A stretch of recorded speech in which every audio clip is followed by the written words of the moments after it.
For me, it's all about engaging in the landscape and not taking pictures, photos of the landscape, but taking pictures about the landscape, about ourselves and about our interactions with it. And I guess it comes down to exploring that relationship with the landscape and our feelings and sort of like the artistic intent of what we want to express in our work.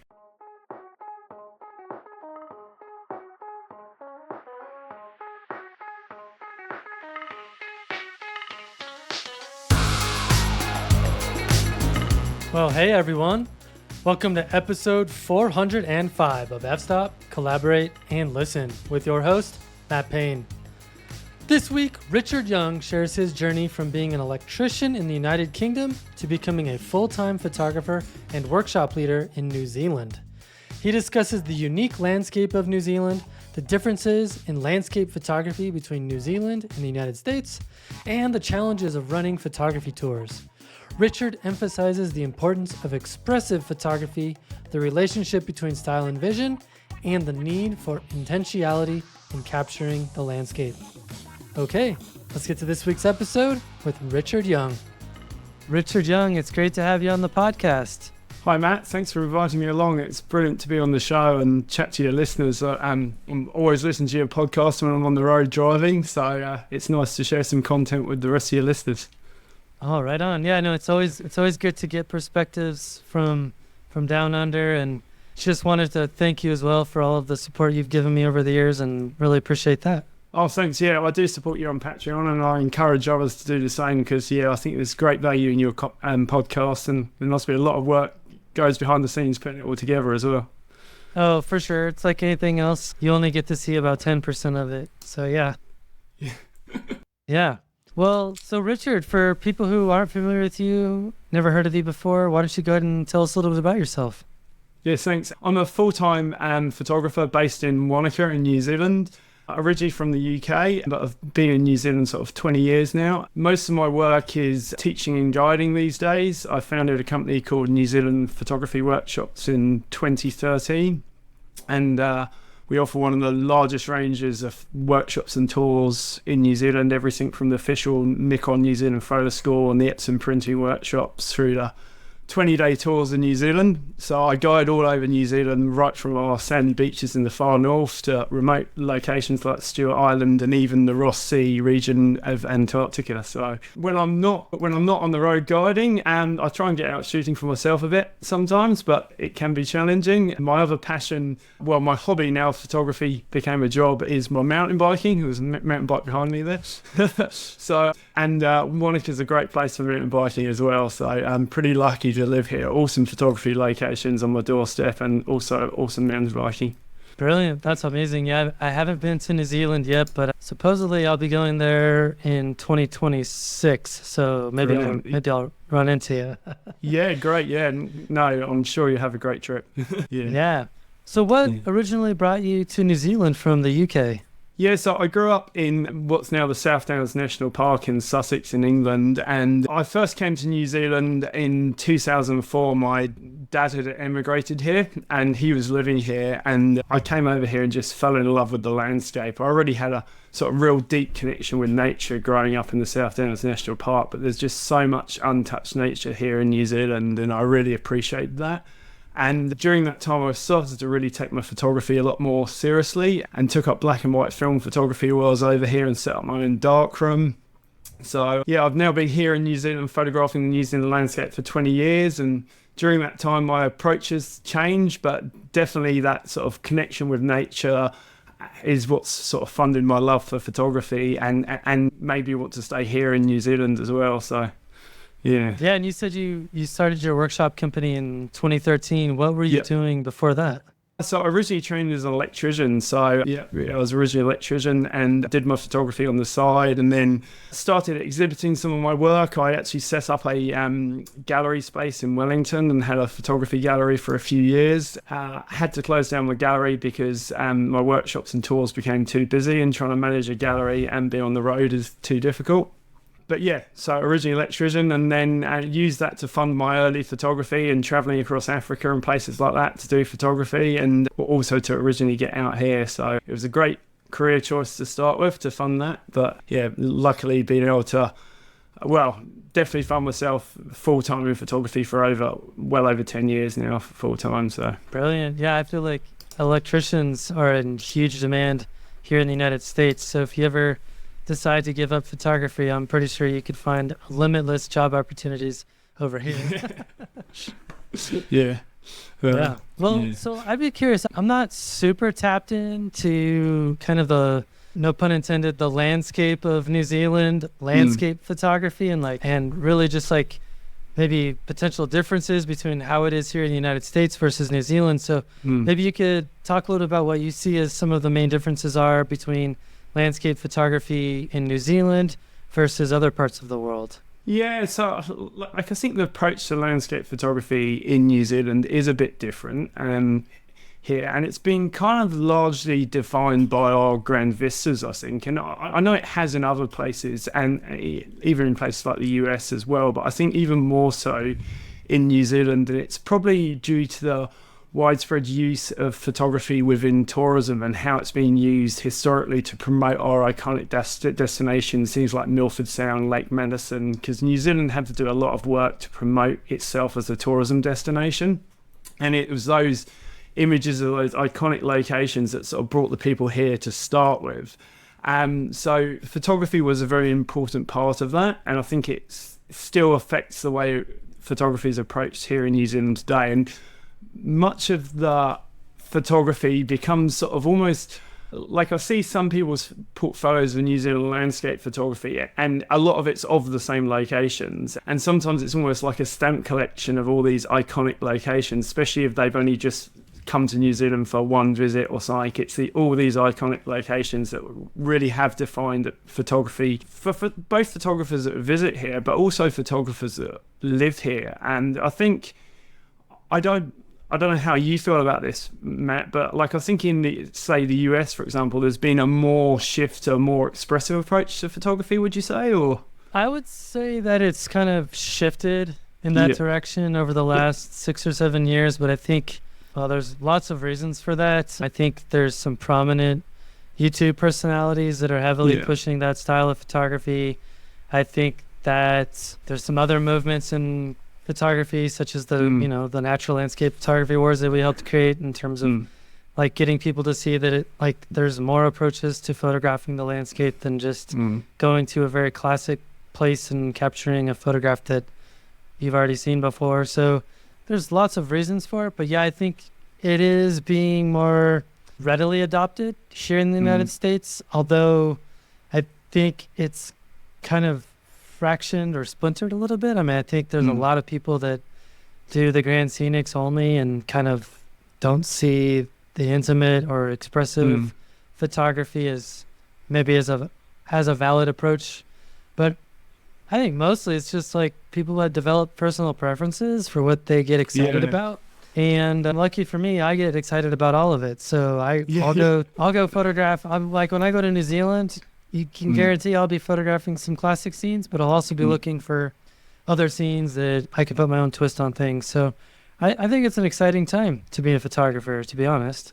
Yeah, like it is. It's I'm not sure if that same sort of move to expressive photography's quite hit New Zealand quite as much. I think people over here, both visitors and people that live here, are definitely photographing the grand landscape a lot more still.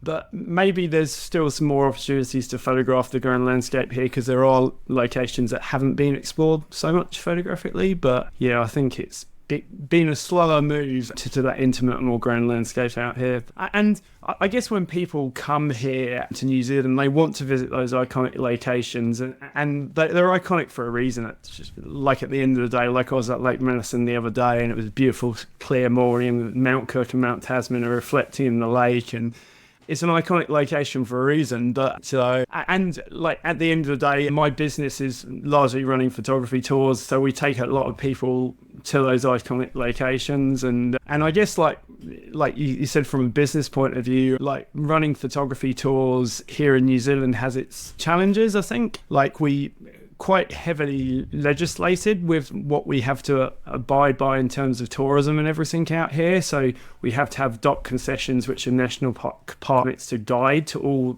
basically all the locations we want to go and photograph, which are quite hard and costly to attain.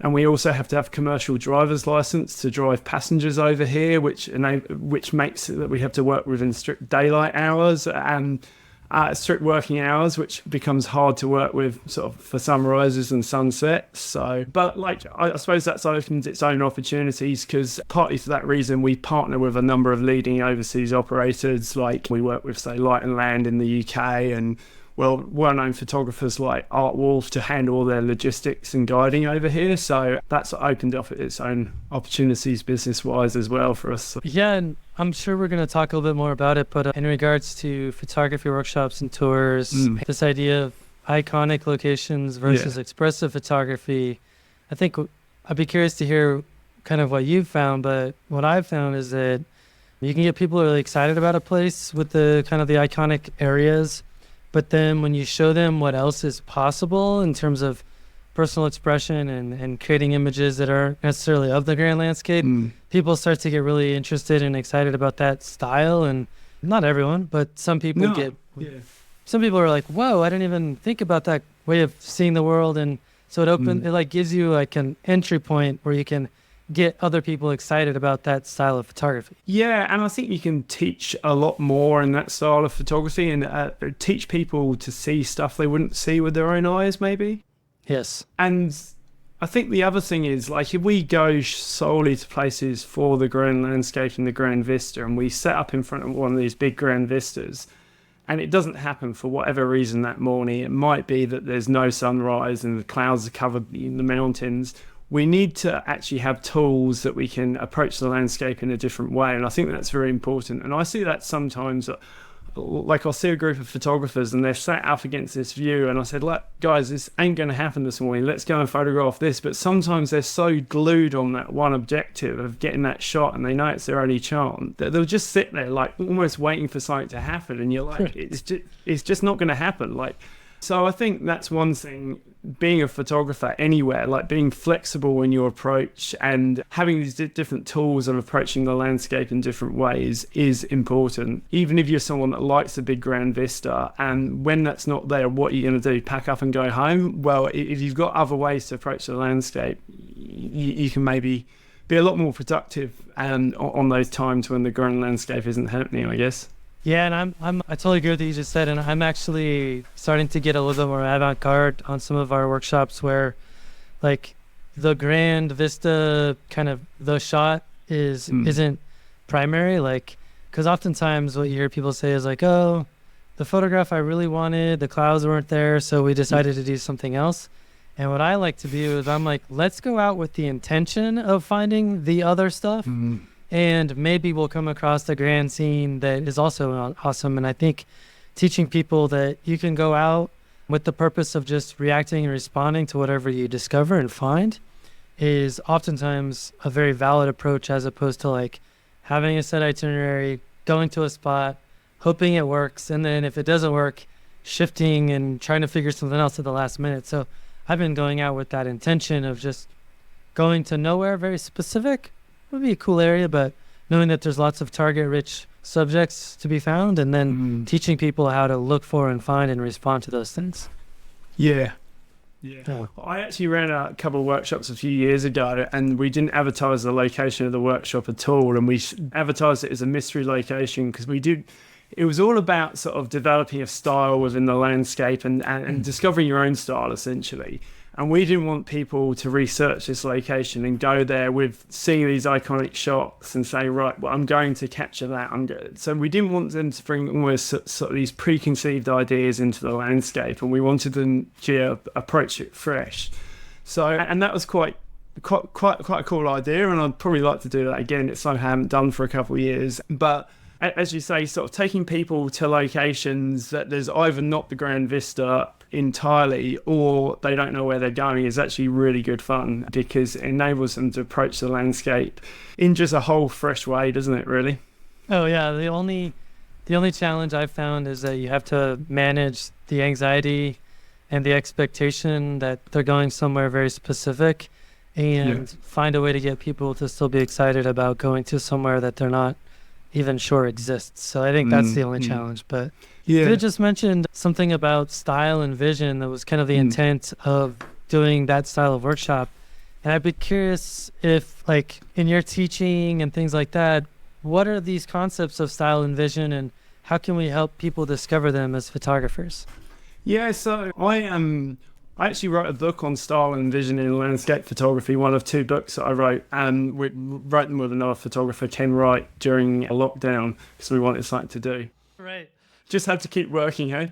I actually spent my lockdown in a VW camper van, actually, so not a funny story there, but I was sat in a VW camper van writing a book. But yeah, the whole thing of style and vision, I think they're 2 interesting topics, and I think, like, it's something that's not always discussed that much in landscape photography. Well, not so much vision, I guess. Like, style is discussed more, but vision's like that message of what you want to express. So I think that's sort of the foundations. Like, there's no point of sort of trying to define a style if we don't work out what we want to express first.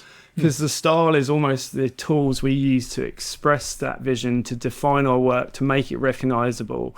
And so the style's more the tools, and the vision's more the message or the story we want to express. And vision could be considered almost like the whole holy grail of photography. Like, it's something like we're always almost constantly searching during our journey as a photographer. And it's like we're probably never going to find. Like, I think I found it about 5 times, and then my complete approach to photography changes. So I think it's this evolving thing, which is important. Like it's good that like our photography evolves, because if we just stayed static and photographed the same things, it would all be a bit boring. But and I think style, like, I think sometimes as a photographer you build different styles across different bodies of work. I find, like, I don't know if you feel that you've got certain elements of your style, or you feel that style's different across some of the ways you approach different landscapes. Do you, Matt? Yeah, I mean, absolutely. And I think they're somewhat intertwined, right? So Yeah. like, early on, my vision was all about capturing these insane sunrise and sunsets from the tops of mountains in Colorado, like this photograph behind me, or that one down there. And I thought I would be able to do that for the rest of my life. And what I found was that you could, but there's so much more, right? Like, Yeah. and I think part of my problem in terms of vision is that I'm easily distracted by all, like, other things that I find interesting and beautiful, like smaller scenes, big scenes, macro, abstract. So, like, my vision is kind of like all over the place, and maybe best encapsulated by, like, going to really cool places and responding to what I see based on who I am as a person, and trying to present it to the world through the camera in a way that I think is interesting. And I think that probably sounds super boring, but I don't really think it's that much more in depth than that. And then, of course, the style piece of that is photographing and editing a grand landscape with a crazy sky and jagged peaks, like that. The style of presenting that awe, that grandeur, almost like that dramatic, like, in your face Lord of the Rings type photograph, is going to be way different than the style of photographing maybe a patch of aspen trees with fall color in them with no sky. And so, I mean, it's a very different approach, the 2 types of subjects. And I think it's a good thing to be able to have different visions and different styles as a single person yourself. Yeah, like, are you someone that works sort of mainly in bodies of work, sort of collections, and are you someone that's got to almost have a reason for taking a photograph to start with? Because I'm definitely someone that's like that. Like, I almost won't take a photograph these days if I don't have almost a use for that photograph. Like, sometimes I have to take a photograph to, say, promote a destination that I'm running a tour to or something. But for me personally, I almost have to fit it within my body, one of my bodies of work, for me to warrant sort of putting my creative energy into this thing. And I just feel that taking a photograph just because it's pretty or just because it's there, I sort of don't do that these days. Like, if that makes sense. Totally makes sense, but it's not the way my brain works at all. In fact, I'm like the opposite. I'm like, I just, like, for example, I just did like 6 days here in southern Utah. Yeah. And basically, what I wanted to do was photograph cottonwoods and rock canyons, and like, I didn't really have a specific goal in mind. I just wanted to go to Utah, photograph fall color, see what happens. And so I found myself seeking out different subjects and combinations of subjects, and then trying to arrange the elements in a way that I thought looked really neat. But I wouldn't say it was all that more complicated than that, to be honest. Yeah. Just having fun with it. Yeah. Yeah. Well, I think like a lot of my work that I'm working on today, it's all sort of based around sort of an expression of the landscape and my interactions with it.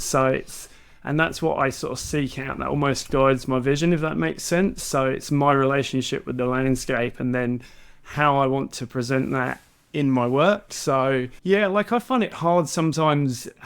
And I guess sometimes it does limit me as a photographer. Like it stops me from just playing, and sometimes I have to say to myself, "Oh, just be free for a bit. Just go in the landscape and play." Like you don't always have to make work that's about psych or about yourself. And sometimes some of our development as a photographer can come from just like literally playing in the landscape, can't it? Because otherwise, again, we're not going to develop if we don't find new ways of doing things and new ways of approaching the landscape as well. Yeah, and I think maybe it depends on your personality or what kind of person you are, or I don't even know. But like I actually just did this trip in Utah with a bunch of my friends, and we were talking about this idea of expressive photography, and we found it was like really difficult to even talk about, like, or define. And because I was talking to my friend Michael Blino, and we were saying like, yeah, it was almost becoming like a joke, like, so what are you going to express today, Michael? Like, what are you expressing through your photographs today? And it just became kind of a joke that we have with each other by the end of the trip, because we both agreed for our style, we're not thinking about expressing things or expressing who we are. What we're doing, or at least the way we think about what we're doing, is we're going in a walk into nature, and we're responding to what we find and getting excited about nature. And, we're looking for awe and beauty and maybe metaphor sometimes, like to take it like emotionally. Like I'm not expressing anything except for maybe like, oh, that's really freaking cool looking. Like that's kind of like as far as it goes. It's hard to talk. It's one of those things that's kind of hard to talk about, because I don't feel like I've necessarily talked to anyone who's been able to articulate in a great way like what is it exactly that you're expressing. And so I'd be curious to hear you talk a little bit about what that looks like for you. Yeah, I guess it's a hard topic to talk about, as you just said, but like I'll give it a good go. Like for me, it's all about engaging in the landscape and not taking photos of the landscape, but taking pictures about the landscape, about ourselves, and about our interactions with it. And I guess it comes down to exploring that relationship with the landscape and our feelings, and sort of like the artistic intent of what we want to express in our work. And I think like it comes down to that point a little bit, like why are we taking photos to start with as well? Like what's the use of our photographs? And I think I've transitioned from someone that did photograph the grand landscape, and that was my goal. Like back when I had a photography gallery, I had all these big grand landscapes, all the classic New Zealand landscapes on the walls of the gallery, and that's what sold. Like they were my best-selling prints. One of my best-selling prints was a picture of Milford Sound. But like it got to this point with my photography, I felt that I was doing nothing different. I was saying nothing new with the work I was creating. And in about 2018, for me, it became this real big disconnect with the New Zealand landscape and photography in general. And it's quite dangerous for someone that was a photographer, like to get disconnected with photography. But I found myself just returning to the exact locations again and again to run photography workshops and tours. And I got to the point that I wouldn't shoot these locations because I'm just like, well, do I need another photograph of this? I've shot this location 20 times before. The photograph I'm going to take today, it's not going to be better than any of those. If it is going to be better, what am I trying to achieve? And even if it is better, somebody else could come tomorrow and take a photograph that's better or process it better, and suddenly I haven't got the best shot of it. So I got this real disconnect with what I was trying to achieve as a photographer, I suppose. And it's like, so I thought, well, like, am I adding anything to the world in this work that I'm making? Am I saying anything that hasn't been said before? So like during sort of 2019, 2020, like I knew something had to change with my photography. And for me, it was about like connecting with some landscapes, and it came from me like almost moving away from some known locations and going exploring some locations that I hadn't spent a lot of time in, and getting to know those a lot more intimate, and returning again and again to those locations, which I guess allowed for a bit of a deeper engagement in the landscape, and to hopefully make some work that was about myself, not just like representing the landscape in front of me. So like over a space of about 3 years, about 80% of my best work was actually shot in, I think, 2 locations. And it was 2 locations that I kept returning to, and every time I went to these locations, I did approach them a bit differently, and my landscape photography evolved because of them. And I like to think these sort of locations, these landscapes almost taught me quite a little bit. And I think if you find the right landscape, you can learn quite a lot from it. And I think going back to a location can be really rewarding. Do you find that? Oh, absolutely. Yeah. As you're talking, I mean, there's a few locations like that here where I live, where I find myself going back to them over and over again, because every time I go back, I find different ways of interpreting the landscape and things like that. I think where I have a hard time connecting the dots is, and I think I do it, I just don't know how to articulate it with words, but you've said multiple times now, like, you're saying something about yourself through the photographs. And I'd be curious, like, can you give me a concrete example of like something like that? Yeah, definitely. Like, I've got one collection that I've got on my website called Metaphor, and that's all about my relationship with trees within the landscape. And like when I grew up in the South Downs National Park, and my dad was a forester and estate manager, so I had this sort of very strong connection with trees from an early age.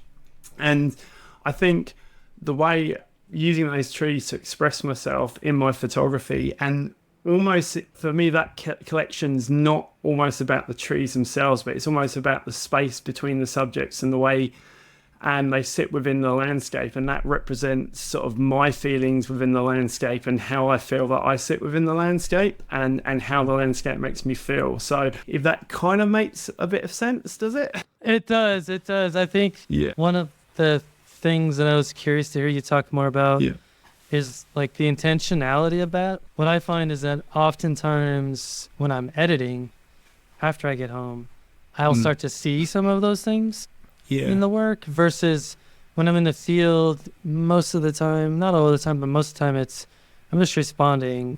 I don't know why I'm responding necessarily, but I'm responding. And then later I can make those connections of like, oh, that's what I was responding to.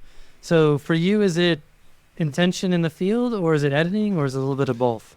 Like, I guess that's something that's changed as well, because to start with, it was, I spoke about the big grand landscapes. I would plan a lot of my photography, and I would go out to shoot a second type of landscape. And then so it used to be a case of almost what I wanted to express with this big landscape in the field, but it's moved on to more my engagement with the landscape in the field, and that's sort of now defined the way that I shoot. But I feel like I'm almost moving on from that now, and I've got some new bodies of work that I'm working on at the moment that I've almost got a bit of an artistic intent of what I want to express within this body of work before I'm heading out in the landscape a bit. And and it comes down a little bit, I guess, to that vision. I've got a bit of a vision, a message, and I've got a bit of an expression, but I'm trying to take that into the landscape without imposing it on the landscape, because I think that can be very dangerous as well, going with too stronger idea.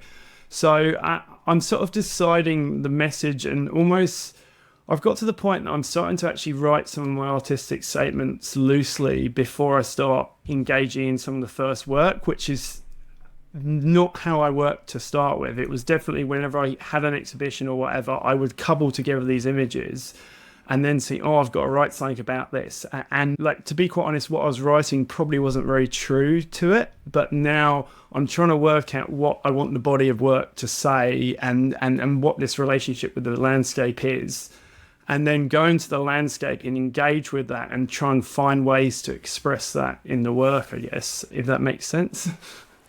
It does. Again, maybe I'm just thick-headed, thick-skulled, dense, maybe, I don't know, whatever, but maybe do you have a concrete example of like what, like you have this preconceived idea of what you want to express, and then what you're looking for when you're in the field to express it? Yeah, so like again, it all comes down to that relationship with the landscape. And for example, if I'm trying to express in a body of work, so the sort of the feeling of being in the landscape, and I'm quite often using things like space within the landscape and negative space around the subject, and the way I place one subject in relation to the others to express that.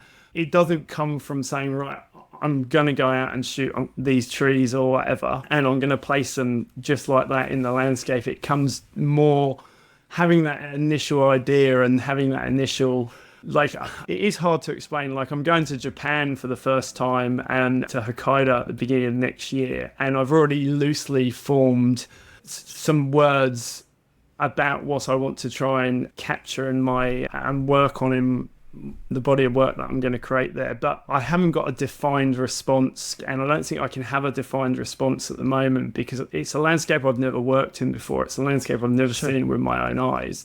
And I think if I was to try and make a very defined response and too objective, it would almost be based upon the work of others that I've seen from that landscape. So I've got this larger body of work that I'm working on that's not on my website at all at the moment, but this work I'm hoping to create in Japan will actually be a continuation of some other work that I've created here in New Zealand and also in Antarctica, and it's going to be an evolving approach to the landscape. So it's almost a number of smaller bodies of work coming together as one big expression, and it's going to take, like, it's a bit of a future project I've got that I'm working on. It's like it's going to take time, and it probably won't come together as a full expression until I get a lot deeper into it. But I've already created the first two sets of these works, but it's something that's going to evolve a lot deeper over time, hopefully. What words did you use to describe the concepts that you're kind of seeking?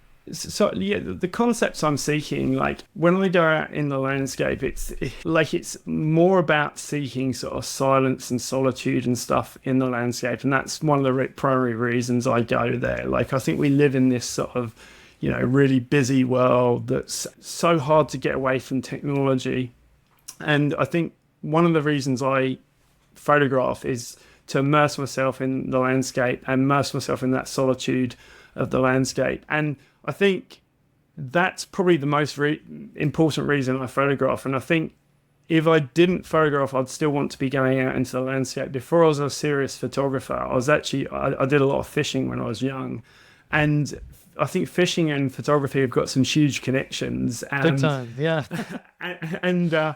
And I think when I used to go out fishing, it wasn't always about catching those fish. It was about engaging in the landscape and going out at those times of the day that you wouldn't. Like, I'd walk out on a crisp, frosty morning on the side of the river. And it was about engaging with those landscapes. And it wasn't always about catching the fish. And it was actually funny. I was out on the side of the river last autumn here in Wanaka, and I'm just there on my own photographing, and I hear somebody walk up behind me, and it was actually a fisherman. And he walked up to me. He said, "Oh, you're here again." He said, "You were here last autumn and the autumn before." And we got it chatting about this sort of subject, because I said to him, "Oh, have you caught any fish this morning?" He said, "Oh, no." He said, "I'm not too worried about it, to be quite honest. Like for me, it's not about catching a fish. It's just being out here and engaging in the landscape." And just afterwards, like, he was talking to me about where some of the fish sat in the river and all of that. And afterwards, he walked away. And just as he walked away, I actually noticed there was 2 trout just down the side of this stream. And I thought, oh, I should call him over. And then I thought, actually, no, like he's there. He's engaging in the landscape. He doesn't need to know that the fish are there. Like, I'm sure he's not going to be too worried today if he doesn't go home without his fish. And I kind of feel that way with my photography. I don't mind too much these days if I go home without a photograph. I don't put that pressure on myself to create photographs every time I go out. And sometimes when I go out and I find that I can't engage in the landscape, I'd sooner just not create anything. And there's actually countless mornings that I will go out and just not photograph now, and I'll just wander around. And sometimes I wander around and I don't create anything, but then sometimes from that wandering around and that engaging, that's how I've actually created some of my best work, because then you get really deep and engaged in the landscape. And I've even taken to like writing and drawing the landscape. I take a little journal out with me and I write down. Like, sometimes if I can't get engaged, if I don't know what to photograph, I'll just sit there and I'll write notes in my journal, or sometimes sketch little sketches in my journal. I'm terrible at sketching, like the terrible sketches, but it doesn't matter.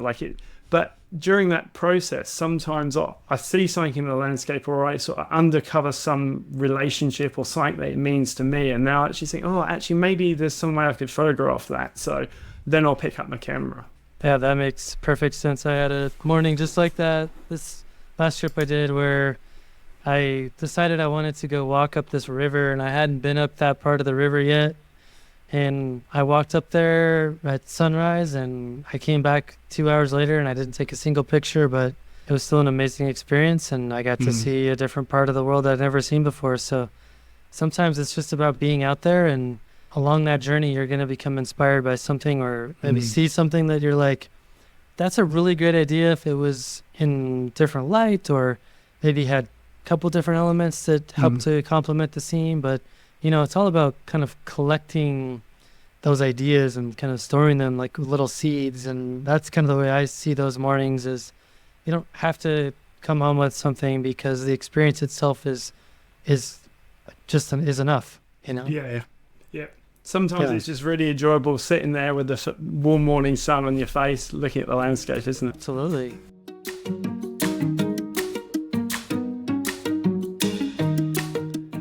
Hey everyone, I wanted to quickly pause the show and ask for your help.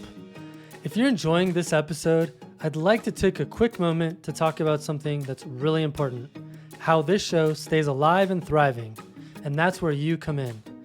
This podcast is entirely listener supported through Patreon. That means there's no big corporation calling the shots here. It's just you, me, and this amazing photography community keeping this content going. It's a value for value model. If this podcast brings value to your life, whether it's inspiration, education, or just great conversations, then I'm asking you to consider giving a little value back. Supporting the show on Patreon is easy, and it doesn't take much to make a difference. For just a few bucks a month, you can help cover the production costs, bring on incredible guests, and keep the conversations flowing. Plus, as a Patreon supporter, you get awesome perks: exclusive bonus episodes, behind-the-scenes updates, and direct input on the future of the show. It's not just about funding a podcast, it's about supporting the creative, independent content that you love. If you've ever learned something new, felt inspired to grab a camera, or just enjoyed listening, head to patreon.com/fstop and listen to become a supporter today. Your support truly means the world to me, and it ensures that this podcast can keep delivering the content that you care about. Thank you for being a part of this incredible journey. Well, let's talk about portfolios. I think most people associate portfolios as kind of like their online galleries, or maybe something that you would see in a physical gallery location. But today, I thought it'd be fun to talk about printed portfolios.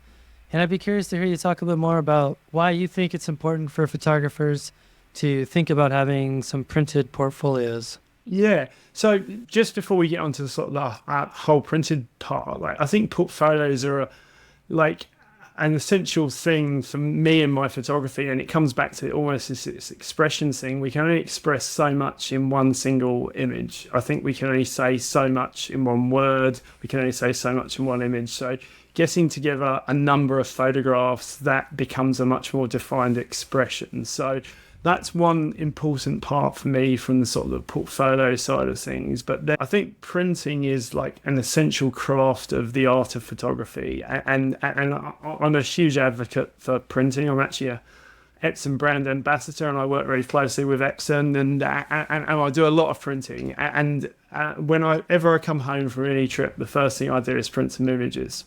But I think if we can get together a number of prints together, it becomes a body of work that's then, we've got a larger thing to express within this body of work. And there's almost this considered relationship between the prints to convey like a story. And like the whole idea of a portfolio comes from a printed form, not from an online form. Like that's what they've transitioned to in recent years. But like it comes from, I think, from the Latin of folium or something like that, which means leaf or page, and that's the origin of the word portfolio. So traditionally, portfolios were printed collections, and that's kind of like the way I like to share my work. I like to share my work with others as prints. Like I largely don't use social media. Like I don't have an Instagram page.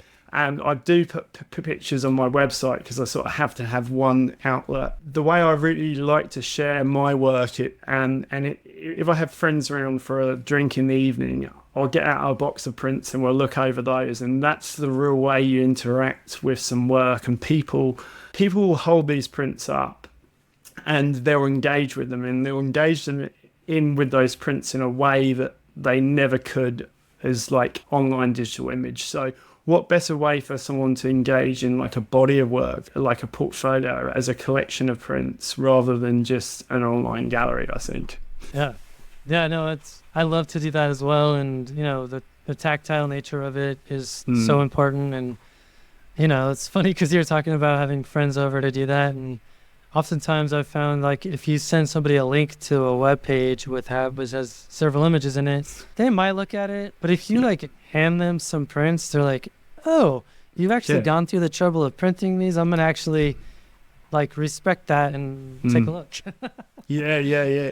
Like I think it's like, well, there's a lot more depth in that, like, isn't there? Like people engage with that box of prints, and when we're engaging in a photograph like that, rather than just flicking through it, we're gonna actually be able to have more time to study it and sort of work out what the photographer was trying to say. And I think also for us as a photographer, we're going to put a lot more work into getting that image right. I think we can get a bit lazy sometimes when we're posting digitally, like, oh yeah, that's sort of done. But like printing, well, we soon notice any mistakes if we print at the end of the day. So when we print stuff, we want to get it right, and we want it to be like the best representation of our work, really. Yeah, I can't tell you how many times I've printed something and then I'm like, how did you miss that? Like, what were you doing? So from a technical perspective, it's important for sure. But I think the tangibleness of it, I think that's a word, it is now. Yeah. I think that's the most important part, is that you actually get to interact with it physically, which changes depending on the kind of light you have in the room. It changes based on the size of the print. I mean, there's so many different variables that can impact the experience of being with the print. Yeah, definitely. Yeah. So speaking of benefits, like what are some of the benefits that you've been able to gain from printing your work and organizing it in that way? Well, I think it's almost like, as we were saying before, it's that ability to share your work in others and then to engage in it. And like I think just...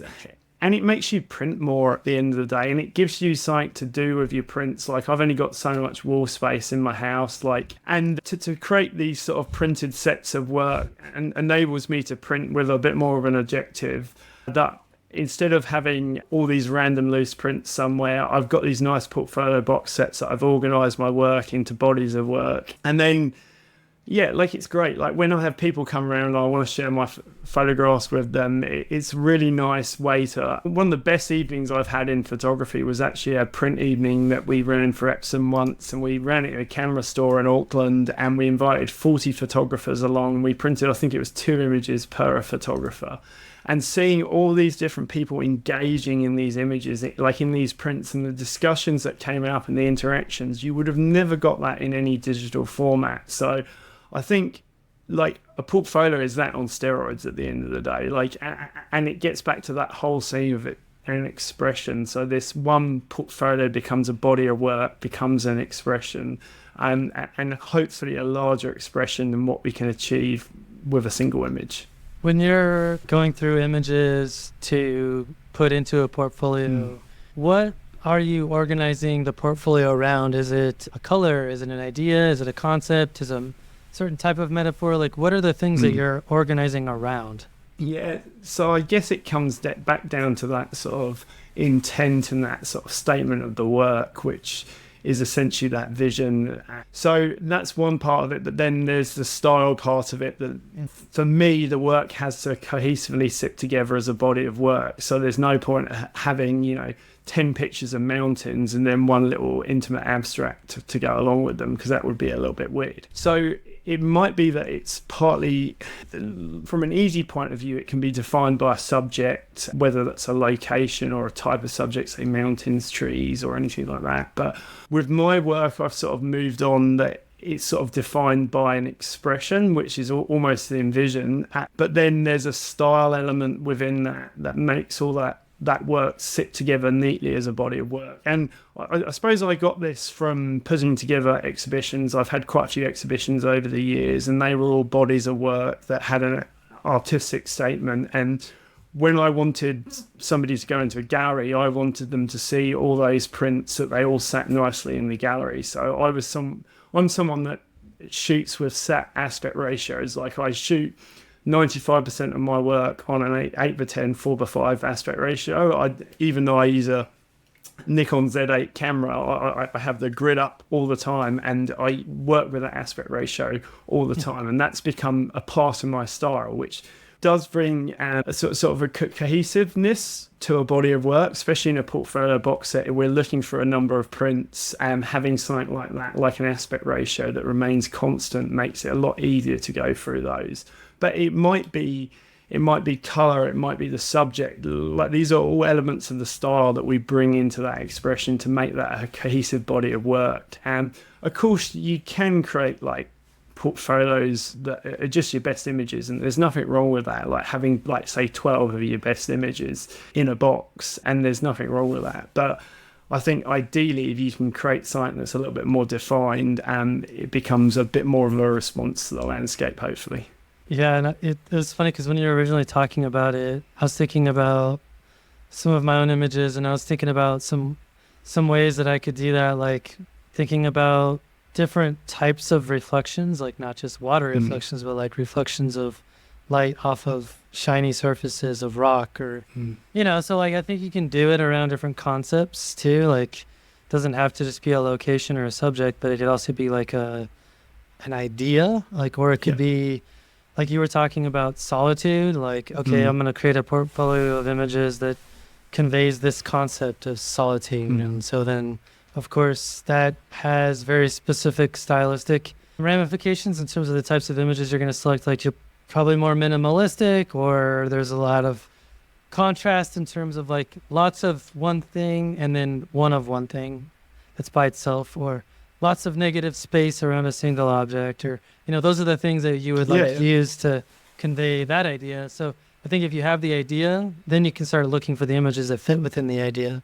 Yeah, and I guess that's the more sort of, as you evolve as an artist and someone that's got an expression and something to say, that's the way you approach things. But I think to start with, you're starting to put together bodies of work, and like we do this a lot on our some of the workshops we run on style and composition. Like, it's more about almost going over some of your past work and seeing what elements of style bring that together. So it's maybe sourcing your work in different ways and seeing how the images relate to each other, and then maybe from that you find something that does actually sit together, or you see this set of images and you think, oh, actually there's more to that, I'd like to work further on that. So sometimes, like, breaking down our past work can actually help to unlock our future work and our style as well.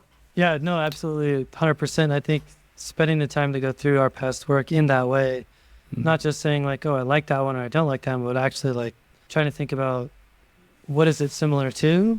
I think that can be very helpful in terms of informing what else you might find in the future, like you said. Yeah. Yeah, and so you have an ebook that you wrote on expressive photography, and in there you say that you aim to help photographers refine their portfolios to their 12 strongest images that best showcase their style. And I'd love to hear you talk about what that even looks like, and how you've landed on the magic number of 12. Oh, I just made it up. No. So I think at the end of the day, to try and get 12 great photos of one scene, subject, expression, whatever it's going to be, one style is hard enough, to be quite honest. And if you feel you've got a lot more than that, I think you need to become a more robust critique of your own work. And I think actually having a limitation, and like limitations are something that will define you as a photographer, whether it's limitations of equipment you use or locations you shoot. But having a limitation of I came up with the idea of 12, but it enables you not to exceed that. And because at the end of the day, it's all about increasing the quality of the work, and every photograph in that collection needs to hold its own weight. Like it needs, and because at the end of the day, a portfolio is only as strong as the weakest image. Like I've only got one finished print portfolio of 12 that I'm happy with. And I've been working on this idea of portfolios for well over 4 years now. I've only got one set of 12 that I'm happy with, and all the others are works in progress of some form. My metaphor collection I mentioned earlier, a few years ago I had over 20 images and I was finding it hard to get down to 12. Now I've only got 8 images in there, and I'm not sure if I'm happy with one of those photographs. and it's this whole idea of just refining it down to the best, and every image has to add something to that story, something to that expression, because otherwise like your work just becomes diluted. Like I find it very difficult when someone shares with me their photography and they give me a link to their website, and I go on one of the galleries and there's 200 pictures. And I'm like, I don't want to see 200 pictures. Like if I'm looking through 200 pictures, I'm going flick. Yeah, that's nice. Flick. Just show me your best 4 pictures, your best 12 pictures, whatever. Like less is more when it comes to our work. And I think, and also like, I guess the idea of 12 actually came from a little bit of the history of portfolio box sets. So like I think 2 people that really sort of moved the way back in the day of portfolio box sets were Ansel Adams and Elliott Porter. And Ansel Adams' portfolio one that he produced in 1948 was 12 prints. And Elliott's Porter's portfolio one, his nature one, was 12 prints as well. So, and I actually looked at some of their later portfolios that they produced, and some of them only had 10 or 11 prints in them, I noticed. So maybe they actually found it hard in later years to even get to 12. So I think 12 is a good number, but like I think if you can't say it in 12, either it doesn't need to be said or it's something else you're saying, you know, at the end of the day. Yeah, no, I love that idea a lot. And I've kind of vacillated on this concept a little bit for myself because I've been really wanting to go through and cull down different galleries of work down to like, 10, 20, 15, whatever.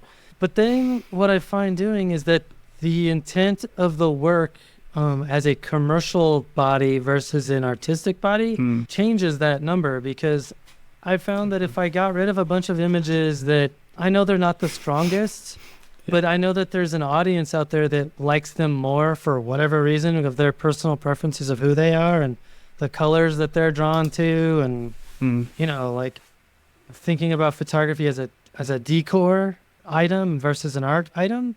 Of course, there's overlap there too. But my point is that sometimes I think we can do ourselves a disservice if we get rid of too many things and we're trying to make a living in selling prints or whatever, because if you only show people 12 images, but you took 100 that you really love or know that they would do well, like, are you shooting yourself in the foot? So I'd be curious to hear you talk a little about that dynamic a little bit. Yeah, I think you can be shooting yourself in the foot.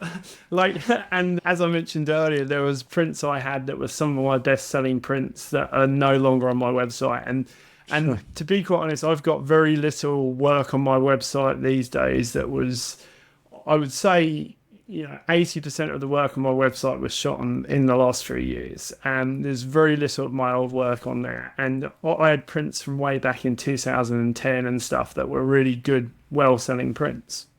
And I guess I've just got to a point with my work that, like, maybe it's not good from a commercial point of view, but I've just got to the point that, like, I don't care, you know what I mean? Like, Sure. I sort of Yeah. don't want to share, and I don't want to showcase pictures and prints that are sort of not what I deem to be my best work today. And even if it might be more commercially viable, and there are still some places that I choose to put out that work when it requires it. Like if, say, I'm promoting a photo tour to an iconic destination, I will use those images. But on my personal website, I just choose not to use those images. And I suppose it all depends on how you're using your photography, or if you actually, how you make money out of your photography, or if you need to even make money out as a photographer. Like people say to me, I want to become a professional photographer. I want to make money out of your work. But yeah, that's a great idea to have, but like sometimes it can wreck not only the enjoyment but actually the work you're creating, for the very reason we're going to start creating work for others, not creating work for ourselves. And I suppose I'm in the position that, like, I'm very lucky in that I get to make all my money from teaching and guiding, so I can go for a year, and if I don't sell a print, it doesn't matter. Like, so I'm just like, well, I just want to put out the work that I care about. And maybe that's not even maybe the best commercially viable thing as a photography tutor or a guide, because some people will look at that work and say, well, I don't like any of that. Well, I could put out a lot more pretty work that other people, like more of the general public, will respond to. But at the end of the day, I've got to the point that even with my workshops and tours, I would sooner people come and join me because they like the style of my work and they're interested in that, rather than they're just like a load of photographs that a number of photographers could have created in the same location. So yeah, like part of it's just actually getting that work to that point that it speaks something about me, and to do that I have had to let go of a lot of good work and work I've exhibited in the past. But I think with keeping that there, that it's only going to dilute the message. And every year I seem to remove more and more work from my website and not add more work. In terms of evaluating for portfolios or evaluating for images on your website, are you doing all that on your own, or are you seeking the feedback of people you trust as well? Oh, well, yeah, definitely seeking feedback. Like, I think every photographer, however good we are, we need feedback on our work, and that's very critical to have that outside feedback. And I've got a number of people that I work with and for that, but I look for outside help now and again as well. Like I've got one really good friend, Spencer Clubb, who I've been photographing with for probably, 14 years or something. And we go out and photograph a lot together, but whenever I get the chance, we'll sit down and we'll look at collections of each other's work. And sometimes he will say to me, like, I just don't think that's your strongest image. I don't think that's as strong as the rest of your work. And sometimes it's an image that's got a lot of connection to you. And so we need that feedback. And there's a well-known New Zealand landscape photographer, Craig Potton, who I've worked with a bit over recent years. And whenever I get the chance to get some feedback from him, I always value that feedback, because he's somebody that approaches the landscape differently to me. He sees things differently, but he has a great understanding of art and years of knowledge as a photographer. And I think to improve as a photographer, we do have to keep learning. And that's why things like workshops are important. And I try and go on other experiences whenever I can with other people. Like I actually, this year, I went on a 1-week photography retreat in Tuscany with Sean Tucker. Oh, yeah. And there's actually a bit of a funny story about that, because I first heard about Sean on your show. Oh, wow. Yeah. And I was actually driving, and I was listening to your interview with Sean, and he was talking about his book, The Meaning of the Making. And so I downloaded the book at the next cab stop that I made, and I listened to the book for the rest of the journey and the journey home. And I was sort of captivated by his book, and I think it's a great book on creativity. And then I saw that he was running this retreat in Tuscany, and it just happened to sort of align with a trip I was doing to Europe. And I thought, oh, sod it, I'm going to go. And I got a huge amount of value out of that experience, and some of the discussions I had with Sean and some of the other photographers that attended. And it's not even just getting feedback off professional photographers. It's just discussing with a group, and I got some feedback from my work, and it's actually helped shape one of my future bodies of work, and that time in Tuscany on Sean's retreat. So I think, there's always value in getting feedback, and there's always in value of learning from others as well. Yeah, and I think it's important to get it from people you trust, but also a wide range of people that you trust, because it's super funny, because a friend of mine that I do a lot of my fall color trips with, he had sent out kind of a private link to his gallery to all of us as friends. There's like 5 of us, and I sent him back the photos that I thought were my favorites. Like, these are the ones I think are the best. I think he had like 40 images in there or something like that, and I picked out like 8 or 10, something like that. And he was like, he said it was so funny because I picked all the photos I picked, nobody else liked. So it's just like, it's really tricky, because I feel like depending on who you send it to, depending on the time of day they see it, I mean, all of these things can impact how we interpret the work that we're looking at. And so that's why I've just gotten really cautious about culling my work before giving it a chance to breathe on its own a little bit, just to see. And so I've taken a more conservative, well, maybe you could say a more liberal stance on just like putting out a lot more stuff and then culling it later once I kind of give it a little bit time to give it a chance to breathe and grow. And maybe it only gets a little big. Maybe something else I thought wasn't very good actually is one of the better images. So it's tricky is all I'm trying to say. It is very tricky, but it's that whole thing, like you use that example of you and your friend, but I think you always have to define your intent a little bit more before you share some work with someone like that and get some feedback. And that's what I find, because if you just lay out 40 images and say pick the best, well, it's different. You're right. What's the best? Everybody's going to give you different feedback of what they like, what they think's the best. And if to your point, if you said, here's the 40 images that I've culled it down to you, this is what I want it to say, this is what I want the work to say, which of the 10 of these 40 says that message the strongest? That's a completely different ask. Yeah, very different ask. Yeah. So like it's having that intent, isn't it? Because otherwise it's almost going to be like a popular choice at the end of the day, the image that almost quite often, like it's almost like posting on Instagram, it's the images that shout the loudest are going to get the attention, when sometimes a more subtle, more nuanced image might not be considered the best image, and also it's going to be hard to be heard against some of those other images. So yeah, and I've given up trying to figure that out, because while I was on my Utah trip, I had pre-scheduled a bunch of posts on Instagram, like one a day, and the photo that quote unquote did the best in terms of like engagement was like a photo of a bunch of mud tiles and like mud cracks, and like I thought for sure it would be like this grand landscape with trees and awesome sunlight.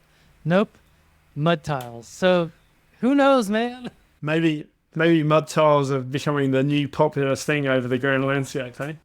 I think it was just, that the image was just different enough that it made people go like, oh, that one's actually kind of cool. So I don't think we should, to your point, I don't think we should look at our photographs as like which one's the most popular. I think I mean, it's perfectly fine if you do it that way, but it doesn't get you very far is what I'm trying to say.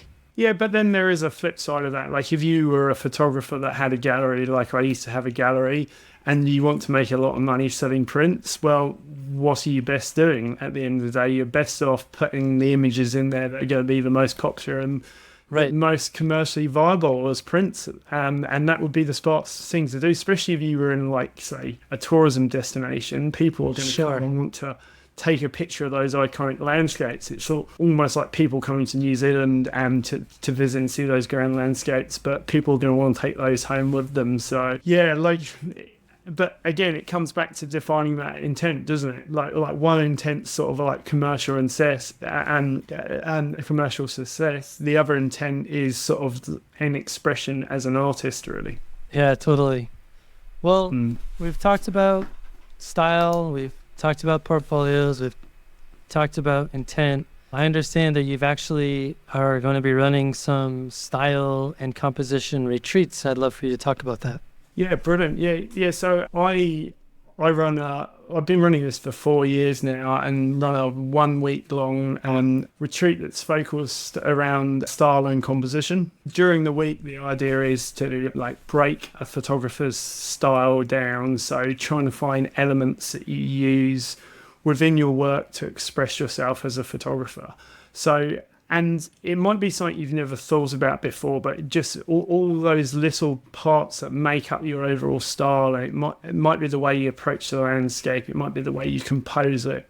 It might be an aspect ratio you use. It might be equipment you use. These are all elements of our style. So it's all about working out the parts of those style that express what we want to, and the parts that aren't cohesive to our style, and sometimes letting go of those. So the idea is during a week we immerse ourselves in this amazing location in the middle of winter in New Zealand, and we have the ability to keep returning to the same locations every day, to keep photographing those same locations, to approach them differently the next day if we want to.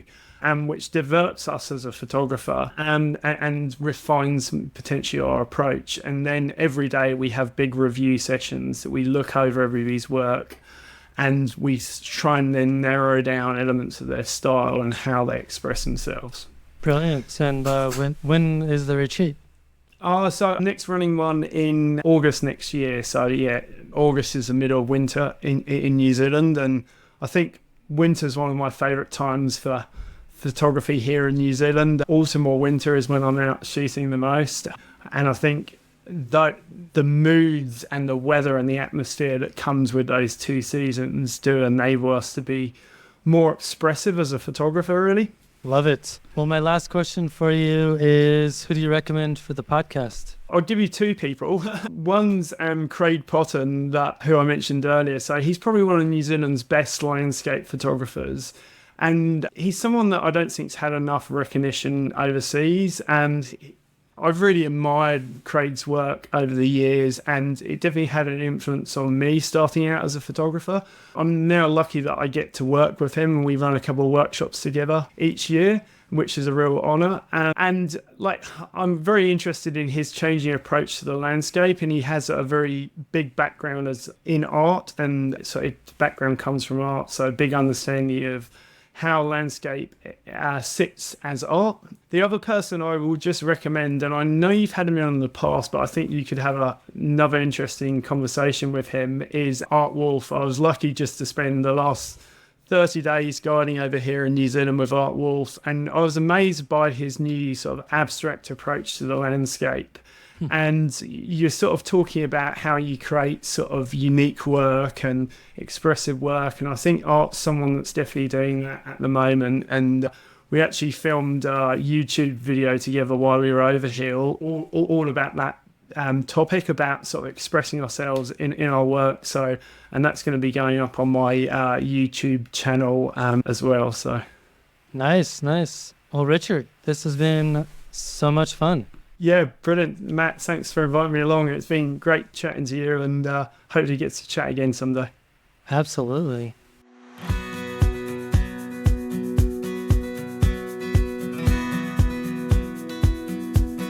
Well, thank you to Richard for the amazing chat and for providing us with a lot to think about in regards to our work.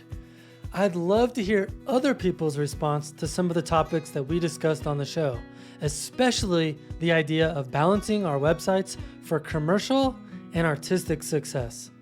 The best way to do that is to join Patreon for free and to leave a comment on the episode's show notes. Just go to patreon.com/fstop and listen to join in on the conversation or to kick it off. I look forward to seeing you there. Thanks for stopping in, collaborating with us, and listening. See you next week.